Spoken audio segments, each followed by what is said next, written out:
friends and second graders all over the world. Welcome to the next episode of AHA with Graham Riley. Today we are going to be learning about the fabulous baseball player Jackie Robinson. It's the top of the ninth. Josh Gissam is at the plate. The bases are loaded. It's a 3-2 count, and here's the pitch. Okay. Black baseball, it was a known fact, Jack.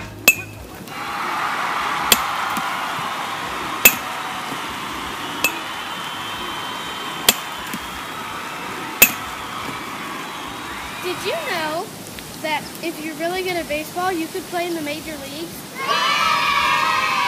But a long time ago, it wasn't that way. Only if you were white, you could play in the major leagues. In the first half of the last century, since African Americans couldn't play in baseball's major leagues, they played in their own leagues. They were called the Negro Leagues. My grandpa is an expert on the Negro Leagues.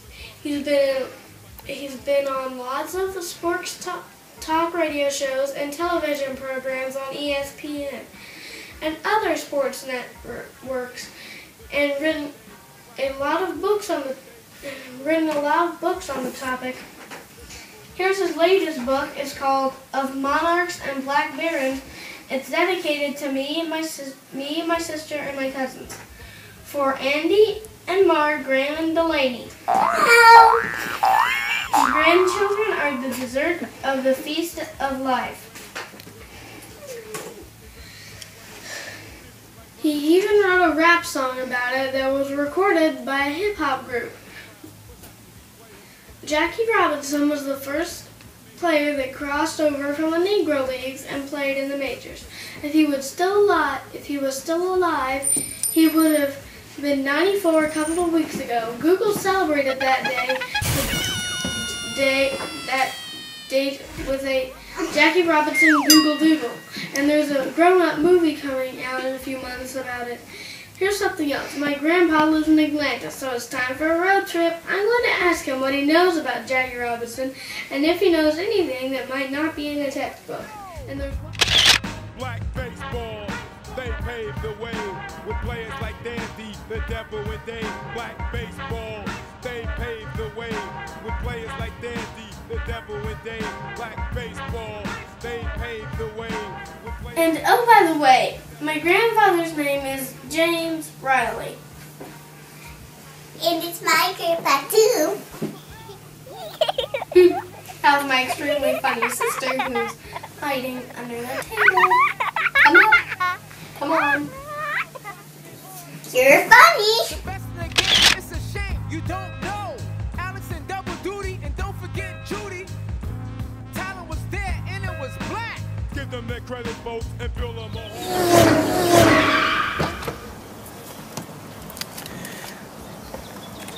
This is my grandpa's house.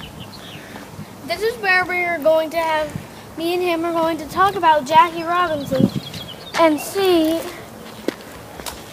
if we can get a lot of interesting facts about him.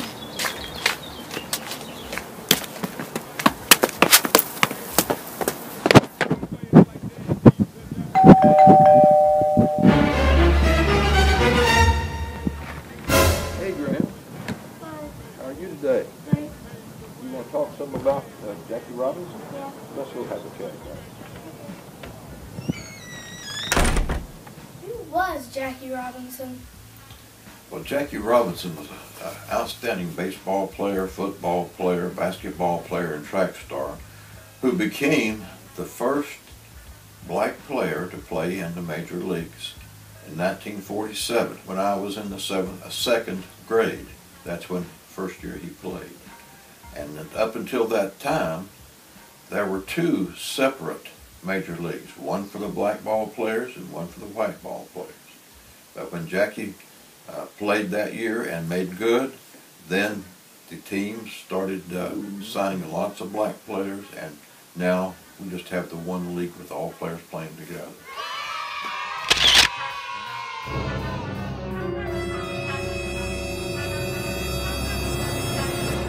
It's the top of the ninth.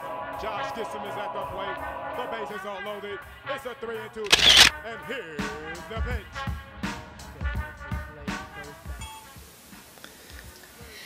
Did you know Jackie Robinson or any other Negro League baseball players personally? I never met Jackie personally. I did meet his wife, but I have met many former Negro League players, ones who played with and against Jackie. And some of them were good friends of mine, and they talked about when he was first signed. They were surprised that Jackie was selected as the first player because there were other players in the league who had been there a long time and were probably better ball players. But the thing that Jackie had that they didn't was that he had played against white ball players and with white ball players before in several different sports, and he was well educated and he understood the importance of what he was doing. So he was the best choice for that reason. These players actually played against Jackie, some of them, and they were wondering if he would be good enough because he's so young. And they had a lot of experienced veteran ball players that they thought could go in and do good first day out. But then Jackie proved that he could do the job, and he was just a rookie and still was one of the best players in the league.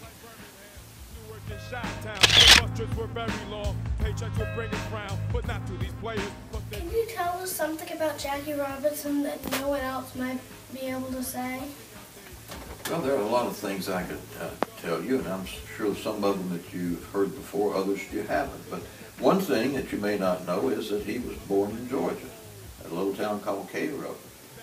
But then his mother moved him to California, and he went to school out there, and he was a good all-around athlete in high school and in college.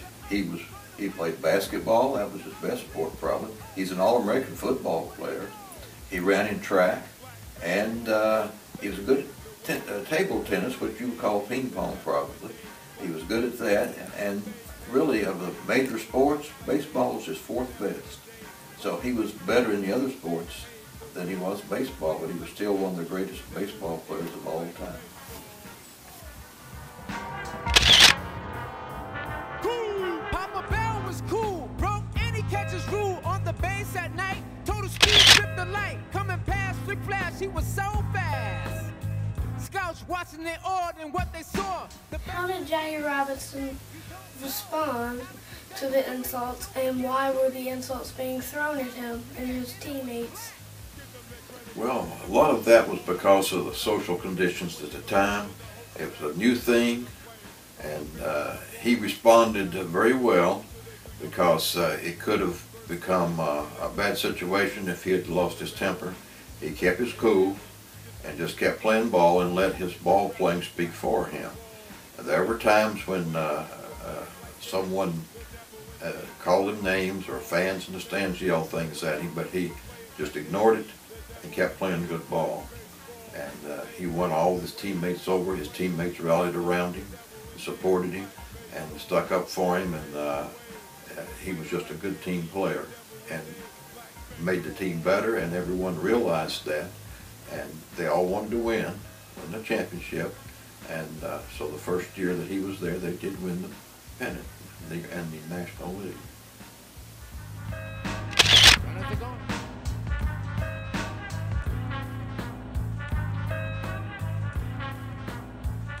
What were the Negro Leagues like, and do they have any teams in Atlanta, and where do they play? Well, yes, they played just like the teams today. If you go and see a Major League Baseball game today, it'll be much the same quality of play. They did have a team in Atlanta. The name of the team was the Atlanta Black Crackers. And they played in the stadium where the Atlanta Crackers, which was a white team, played. It was named Ponce de Leon Park. And other times they played at the high school field down there at Booker T. Washington High School. But they had players then just as good as the ones we have today. If you go to the Braves and watch them play, it was just like watching the teams back then. People like Haywood there playing. And you know, Hank Aaron started out in the Negro Leagues. He's an all-time home run king in Atlanta. and is in the Hall of Fame, one of the best ball players ever. But his first year was in the Negro Leagues with a team called the Indianapolis Clowns, and he was just a teenager at that time. And he went from there. The Braves signed him, and then he went on to the records that he achieved now. And he's still with the Braves as an official capacity. So that's how good the players were. People like a Willie Mays and Hank Aaron and Ernie Banks and players like that played there. And if you go out and watch baseball today, it's just as good. With players like Dandy, the devil with they black baseball. Hey Grandpa, what's your favorite personal Jackie Robinson story? Well, I've known a lot of players that played with him, and I think a man who was his roommate after Jackie was signed, they had an all-star team going down to Venezuela and South America to play. And this man's name was Gene Benson, and he played with Jackie down there and was his roommate.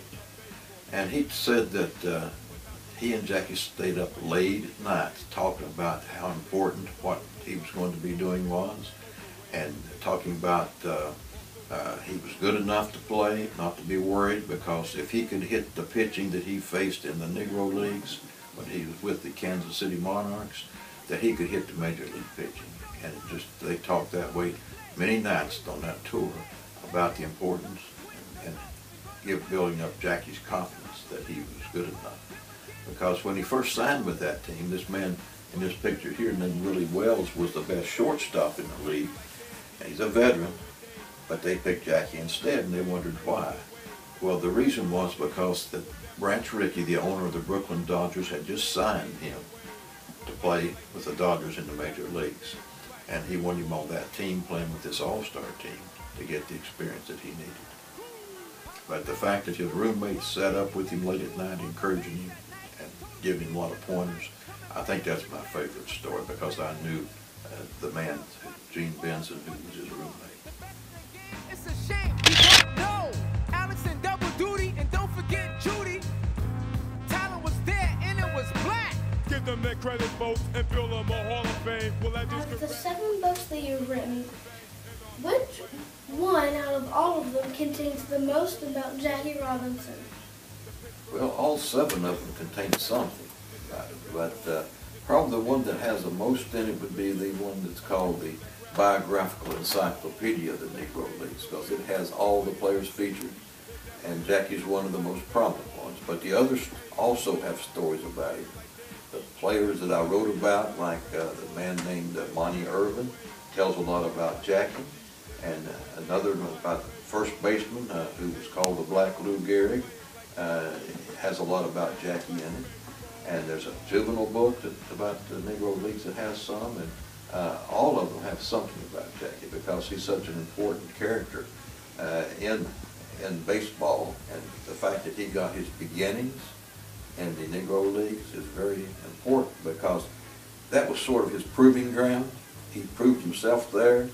Had he not had that background, he may not have been selected to make that change to the Major Leagues.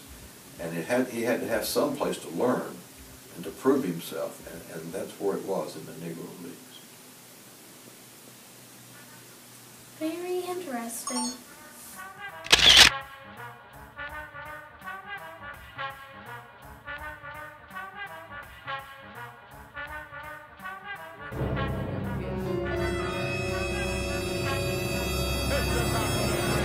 Josh Gibson is at the plate.